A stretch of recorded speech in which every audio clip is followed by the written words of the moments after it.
Waba uri kwiga ikintu runaka ariko ukaba ubona kikugoye kukimenya? Nakuzaniye inzira eshanu zigiye kugufasha kugira ngo ubashe kumenya ikintu cyose uri kwiga kandi ukimenye vuba kandi mu buryo butakugoye. Kurikira.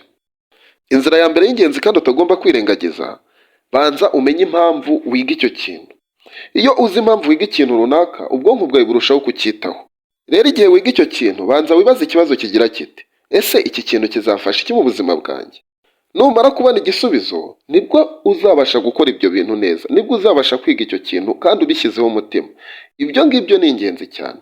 Bikore, bizakubera motivasiyo. Banza umenye igisubizo cy'impamvu wiga ibyo bintu. Inzira ya kabiri kandi nayo y'ingenzi, tangira buhoro wongere gahoro gahoro. Wishaka kumenyera rimwe byose icyarimwe. Wowe fata iminota mike nka 20, ariko ubikore buri munsi. Uyigene ijye iba ariyo ukoresha. Ni nabwo uzagenda ugira ubushobozi bwo gukora ibyo bintu buhoro buhoro. Nibwo utazacika intege. Nibwo utazabikora unaniwe. Wiba nk'abandi bashaka kwiga ikintu, bakifuza kukimenya uwo munsi, bakifuza kumenya ibintu byose bikigize uwo munsi. Aho ngaho uzananirwa, ubwonko bwawe buzabyibagirwa vuba kubera yuko uzaba warabimenye mu gihe gito, n'umutima wawe uzaba utarabikunda nyirizina. Rero fata umwanya wawe ubyige buhoro buhoro. Ufata umwanya wawe uhoraho w'iminota 20, ujye ufata iyo minota 20 uyikoresha uri kwiga icyo kintu. Inzira ya gatatu niyo igoye cyane, ni inzira yo gushyira mu bikorwa ibyo wize. Kumenya si ukumva gusa, ahubwo no gukora. Niba wifuza kumenya ikintu, gishyire mu bikorwa, gikore. Wibasha kugenda ngo uvuge ngo ngiye ndaracyumvise, ngewe ndakiza. Aho ngaho ni teori, ntabwo wigeze ugikora. Wowe rero gikore, kora itandukaniro ubashe kugikora. Nugikora gutyo ntuzakibagirwa, kizaguma mu maraso yawe, ubashe kukimenya neza.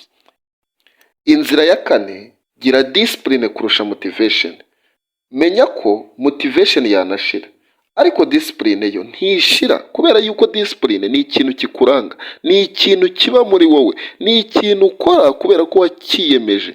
Ugikora buri munsi, ugikora buri gihe, isaha washyizeho, iminota washyizeho, ntiwenda kugihindura.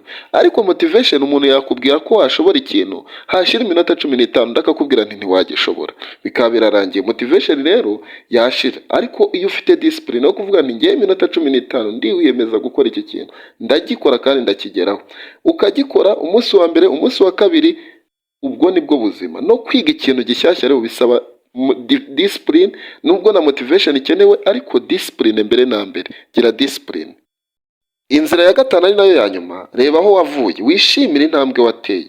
Mu gihe ubona bikugoye, ongera usubize amaso inyuma, urebe bya bindi wagiye unyuramo, za ntambwe nto wagiye utera zikaba zarakugejeje aho uri. Hanyuma utekereze izindi usigaje kugira ngo ubashe kugera iyo ugiye. Ibi bizagutera imbaraga yo gukomeza ukiga, ntubashe gucika intege. Ibi ngibi nubishyira mu bikorwa uko ari 5, uzabasha kugera ku cyo wifuje.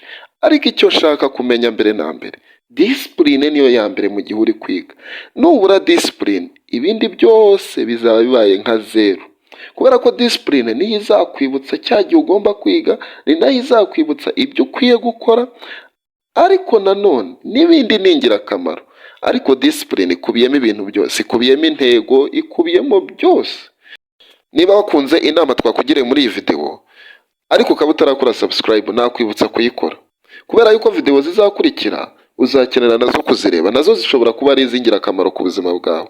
Ikindi kandi, niba ufite igitekerezo wifuza kutugezaho, gishyire muri comment, hanyuma tuzabashe nacyo kugira icyo twagikoraho. Icyanyuma, sangiza abagenzi bawe. Twabonye ko buriya ikintu cyose kiba cyiza iyo utakihereranye, kiba cyiza iyo ugikora, iyo ukoraho ikintu. Niba hari ikintu wiyemeje cyari cyarakunaniye, cyandike muri comment, hanyuma ubashe no gusangiza abagenzi bawe, kandi wiyemeze kugihindura. Ibi ngibi wabikora, ni ibintu bishoboka cyane. Ntabwo kwiga ari impano, kwiga ni ubushake, kwiga ni ukwiyemeza, kwiga ni ugukomeza ukabasha kugera ku cyo wiyemeje. Ibi wabikora, bikore.